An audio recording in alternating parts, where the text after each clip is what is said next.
तो hi guys, जब भी हम सुनते हैं कि महंगाई बढ़ रही है तो हमारे मन में क्या आता है कि यार फ्रूट वगैरह के दाम बढ़ रहे हैं, पेट्रोल के दाम बढ़ रहे हैं, सोने के दाम बढ़ रहे हैं, या तो भाई ग्राफिक्स कार्ड 10-20 हज़ार रुपए ऊपर जा रहे हैं और क्या लोगे तुम। मतलब जब बंदा सोचता था कि यार मैं आराम से पीसी बिल्ड करूंगा, गेम में खेल लूंगा आराम से बैठ के, सस्ता भी पड़ जाएगा, परफॉर्मेंस भी बढ़िया दे देगा, यहाँ तो उल्टा ही हो गया है। मतलब ओवर प्राइसिंग इतनी हो चुकी है कि पहले 2-3 हफ्ते के लिए एक बंदा जो है ओवर टाइम करके एक पीसी बिल्ड खरीद सकता था, लेकिन अब तो भाई दोनों किडनियां देके भी ग्राफिक्स कार्ड ही मिलेगा, सिर्फ प्रोसेसर तो बाद की बात है। तो मतलब ये कुछ टाइप का हाल है मार्केट के अंदर। तो ये तुम हाल चलते रहेंगे। सब्सक्राइब कर दो पहले जाके, है ना। 2000 सब्सक्राइबर हम लोगों ने क्रॉस कर रहे हैं जुलाई से पहले। जाओ फटाफट से सब्सक्राइब कर दो। और इस वीडियो में हम लोग बात करेंगे कि ये ग्राफिक्स कार्ड की प्राइस जो है इतनी ज्यादा हाई क्यों हो रही है, और ऐसे में जो ग्राफिक्स कार्ड की कंपनीज हैं वो क्या स्टेप ले रही हैं, और एंड में हम लोग बात करेंगे कि ये जो सिचुएशन है ये कब जाके सही होएगी। तो इस वीडियो में होगी यही बातें। तो चलो बिना टाइम वेस्ट करे शुरू कर लेते हैं। तो सबसे पहले हम लोग बात कर लेते हैं ये हाई कब गई।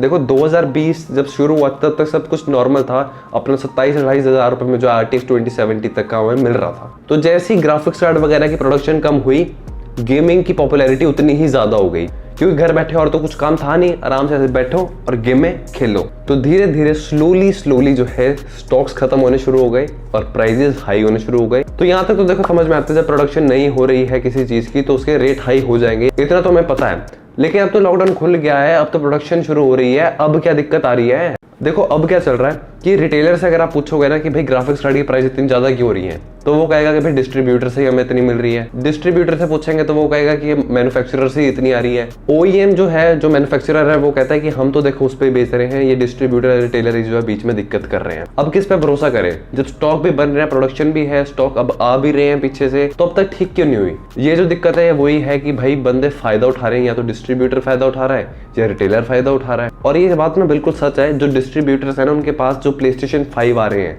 वो बहुत ही सारे आ रहे हैं। मतलब PlayStation 5 में थोड़ा सी अलग टॉपिक पे पहुंच गया, लेकिन काफी सारी ऐसी न्यूज आ रही है कि वो PlayStation जो है, जो ग्राफिक्स कार्ड हैं वो सारे इकट्ठे कर रहे हैं और बहुत ही ज्यादा हाई मार्जिन पे बेच रहे हैं, और फिर बाद में कहते हैं कि हमारे पास तो स्टॉक ही नहीं है। तो ये दिक्कत आ रही है पीछे से, और कोई दिक्कत नहीं है। ये डिस्ट्रीब्यूटर, ये रिटेलर, ये दो बंदे हैं, इनको पकड़ो, इनको पीटो पकड़ के। मतलब पीटने शीटने वाली बात नहीं है, लेकिन ये दिक्कत आ रही है, ये डिस्ट्रीब्यूटर रिटेलर ही कोई गलती कर रहे हैं, ऐसा ऊपर का कहना है, मेरा कुछ नहीं मानना इसमें। अब हम लोग बात करते हैं कि एनवीडिया क्या कर रही है इस वक्त, क्या स्टेप्स ले रही है कि वो ज्यादा से ज्यादा स्टॉक बना पाए ताकि जो प्राइसिंग है वो नॉर्मल हो जाए। तो सबसे पहले तो एनवीडिया ने ये कहा था कि Q2 तक ठीक हो जाएगा।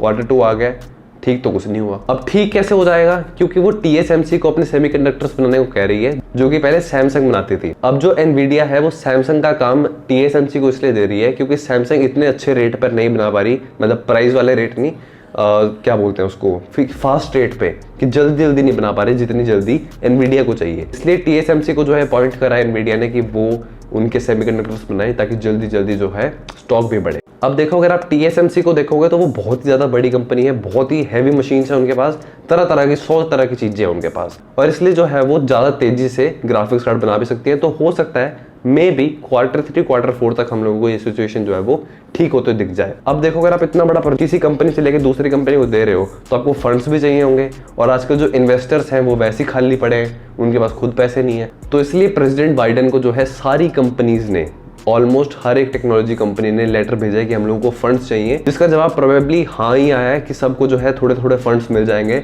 जिससे वो अपना जो काम है, जो प्रोडक्शन है, वो शुरू कर दे। अब जो प्रोबेबिलिटी है सब कुछ ठीक होने की, वो ये है कि आपको Q3 या Q4 तक पूरे वर्ल्ड में या ग्लोबली जो है ये जो दिक्कत है वो धीरे करके Q3 Q4 तक जो है वो नॉर्मल होगी।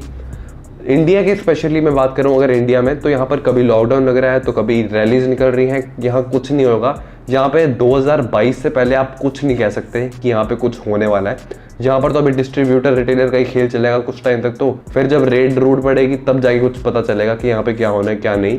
बाकी इस वक्त कुछ नहीं कहा जा सकता कि इंडिया में क्या होगा। फॉरेन कंट्रीज में, USA जैसी कंपनीज में तो फिर भी प्राइसिंग नॉर्मल हो रही है धीरे, लेकिन इंडिया में तो अभी भी GTX 1660 Ti भी जो है 50 हज़ार रुपए का मिल रहा है। तो बस यार इस वीडियो के लिए इतना था। होपफुली आप लोग समझ गए होंगे कि यार ये प्रोडक्शन क्यों नहीं हो रही है, प्रोडक्शन हो रही है तो महंगे क्यों आ रहे हैं, और ठीक कब तक होंगे वो भी मैंने आप लोगों को बता दिया है।